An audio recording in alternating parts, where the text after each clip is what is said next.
Hello students, welcome back to Mangalam DK classes. My name is Deepika. I am your biology teacher. Today we are going to discuss about class 9th की chemistry का question है. Actually a student has asked me a question and I am here to discuss it. So first हम question को read करते हैं. So diagrammatically the electron distribution in a sodium and chlorine atom and a sodium and chlorine ion and also give their atomic number. ये question आया है हमारे पास students, एक student ने ही पूछा है. इस क्वेश्चन में आप लोगों को क्या चीज़ पूछ रहा है कि सोडियम और क्लोरीन का एटॉमिक स्ट्रक्चर भी हमें दिखाना है और आयोनिक स्ट्रक्चर भी हमें दिखाना है. तो लेट्स स्टार्ट. चलिए स्टार्ट करते हैं हम अपने इस क्वेश्चन को. किस चीज़ की बात की गई है? सोडियम की एंड क्लोरीन की. ठीक, दो चीज़ों की बात की गई हमारे पास में, सोडियम एंड क्लोरीन की. अब अगर हम बात करें कि सोडियम का जो सिंबल होता है वो क्या होता है, सोडियम का सिंबल होता है Na एंड क्लोरीन का जो सिंबल होता है, क्लोरीन का सिंबल होता है Cl. ओके, सोडियम के एटॉमिक नंबर की अगर हम लोग बात करें तो सोडियम का एटॉमिक नंबर होता है 11 एंड क्लोरीन का एटॉमिक नंबर होता है 17. रिपीटेड, सोडियम का इलेक्ट्रॉनिक नंबर 11 एंड क्लोरीन का atomic number 17. So according to K, L, M and N, ये क्या होते हैं? ये शेल्स होती हैं जिसमें इलेक्ट्रॉनों के फिल होने का जो नंबर होता है वो इस तरीके से होता है. K सेल में number of electron 2, L shell में number of electron 8, M cell में number of electron 18 and N shell में नंबर ऑफ इलेक्ट्रॉन 32. ये सीक्वेंस होता है, इसी क्रम में आपके इलेक्ट्रॉन्स फिल होने चाहिए. तो सबसे पहले हम लोग स्टार्ट करते हैं सोडियम को.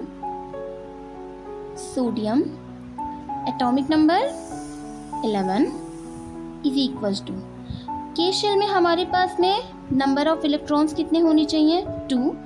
सिंपली हम लोग इसमें 2 इलेक्ट्रॉन्स फिल कर देंगे. L सेल में हमारे पास नंबर ऑफ इलेक्ट्रॉन्स कितने होनी चाहिए? 8 एंड M सेल में हमारे पास नंबर ऑफ इलेक्ट्रॉन की संख्या दी हुई है 18. बट स्टूडेंट एक कंडीशन बनती है कि नंबर ऑफ इलेक्ट्रॉन की संख्या M सेल में पहले हम लोग 8 डालते हैं. 8 जब फिल हो जाता है तो 8 फिल होने के बाद में इस N को हम लोग फिल करते हैं. कितना फिल करते हैं? 2. जब ये N2 फिल हो जाता है उसके बाद के जो इलेक्ट्रॉन्स होते हैं तब हम यहाँ पर M सेल को फुल कंप्लीट करते हैं. ओके, बट नाउ यहाँ पर कंडीशन दूसरी बन रही है. यहाँ पर कंडीशन क्या बन रही है कि सोडियम के पास में बचे हुए इलेक्ट्रॉन्स हैं कितने? 1. सिर्फ और सिर्फ एक इलेक्ट्रॉन सोडियम के पास में बच रहा है. तो M सेल में सोडियम ने अपने कौन से इलेक्ट्रॉन डाल दिए? 1 इलेक्ट्रॉन डाल दिए. अगर मैं स्ट्रक्चर की बात करूँ तो स्ट्रक्चर आपका क्या होगा? ये है आपका सोडियम.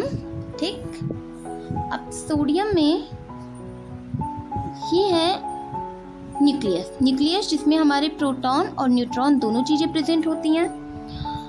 अब फर्स्ट जो सेल है आप लोगों का, फर्स्ट सेल मैंने क्या बोला है? K shell.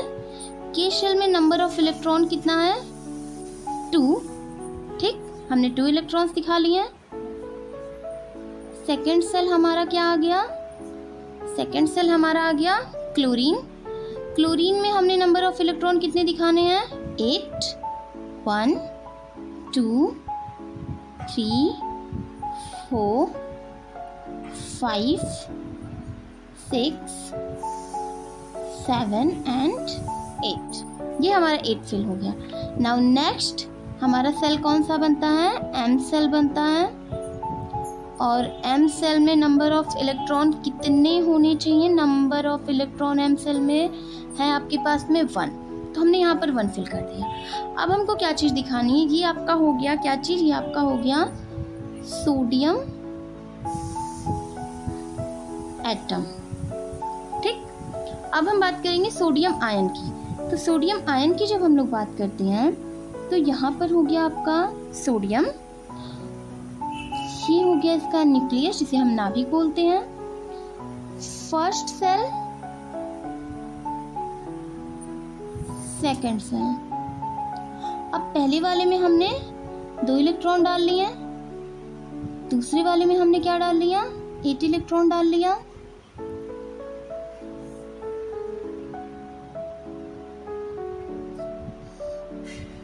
ये हो गए 8 इलेक्ट्रॉन्स। अभी मैं क्या बोल रही हूँ कि इसके पास में जो 1 इलेक्ट्रॉन है, ये एक को क्या कर रहा है, इसके पास में 1 है तो इसका ऑक्टेट कैसा है, इसका ऑक्टेट इनकम्प्लीट है। और इनकम्प्लीट ऑक्टेट कोई भी एटम अपने पास में नहीं रखता है। तो ये क्या करेगा, इस 1 को क्या करेगा, त्याग कर देगा। जब ये इस 1 का त्याग कर देगा तो इस पर क्या हो जाएगा, इस पर पॉजिटिव का सिंबल आ जाएगा और ये बन जाएगा आपका सोडियम आयन।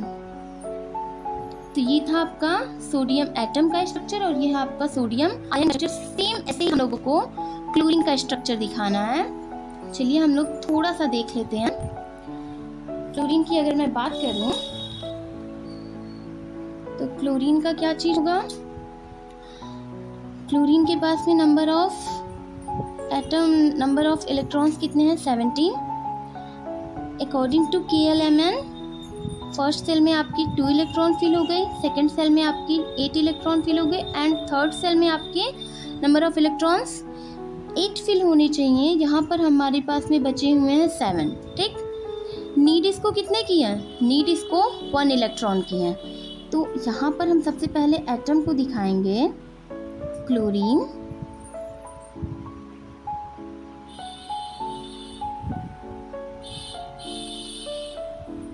ठीक।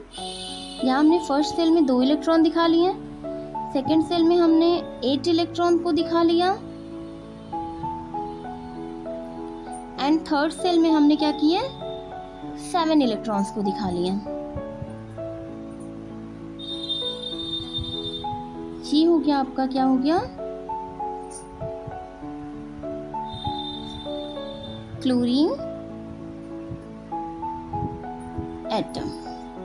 ठीक, ये एटम हो गए। अब अगर मैं आयंस की बात करूं तो यहाँ पर आपका हो जाएगा क्लोरीन,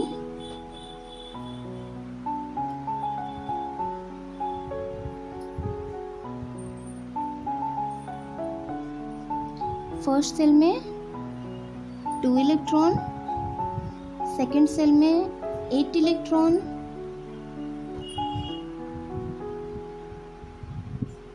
एंड थर्ड सेल में कितने इलेक्ट्रॉन्स थे आपके पास में, 7 इलेक्ट्रॉन्स थे। ठीक, इसके पास में थे 7 इलेक्ट्रॉन्स, बट ये क्या करेगा, ये एक कहीं से गेन करके क्या करेगा, अपने ऑक्टेट को कंप्लीट करेगा, एक कहीं ना कहीं से ये लेगा। तो जब ये लेगा तो इस पर क्या हो जाएगा, इस पर 1 निगेटिव चार्ज हो जाएगा। बिकॉज सोडियम के केस में हमारे पास में क्या था, हमने एक को त्याग किया था। यहाँ पर हम लोग लिख सकते हैं लॉसेस आउटर इलेक्ट्रॉन्स, और यहाँ पर हम लिख सकते हैं गेन्ड आउटर इलेक्ट्रॉन्स। ओके, सो होपली आप लोगों को ये क्वेश्चन समझ में आया होगा। Thank you.